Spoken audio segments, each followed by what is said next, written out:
જોડિયા ખાતે જિલ્લા કલેક્ટર શ્રી બી.કે. પંડ્યાની ઉપસ્થિતિમાં રવિ કૃષિ મહોત્સવ યોજાયો.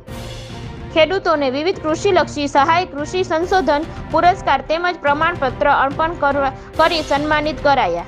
જામનગરમાં તારીખ 7 ડિસેમ્બર 2024 કૃષિ ખેડૂત કલ્યાણ અને સહકાર વિભાગ આયોજિત રવિ કૃષિ મહોત્સવ 2024નું સમગ્ર રાજ્યમાં શુભારંભ કરવામાં આવ્યું, જેના અનુસંધાને જામનગર જિલ્લામાં પણ તમામ તાલુકા મથકોએ રવિ કૃષિ મહોત્સવની ઉજવણી કરવામાં આવી રહી છે, જેમાં જોડિયા ખાતે જિલ્લા કલેક્ટર શ્રી બી.કે. પંડ્યાની ઉપસ્થિતિમાં તાલુકા કક્ષાના રવિ કૃષિ મહોત્સવનો શુભારંભ કરાયો હતો.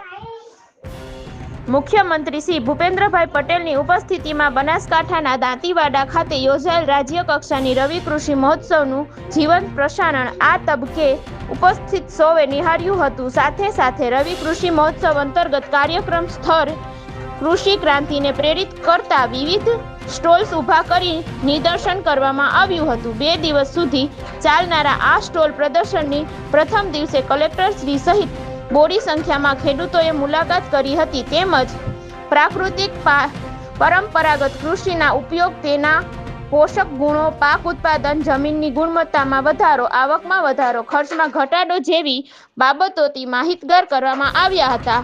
જિલ્લામાં પરંપરાગત ખેતી અને મિલેટ્સના ઉપયોગ અંગે લોક જાગૃતિ લાવવાનું કાર્ય થઈ રહ્યું છે, ત્યારે અહીં મિલેટ્સમાંથી બનતી વાનગીઓને પણ સંકલિત બાળ વિકાસ યોજના અંતર્ગત આંગણવાડી બહેનો દ્વારા સ્ટોલ પ્રદર્શન થકી લોકોને જાગૃત કરવામાં આવ્યા હતા.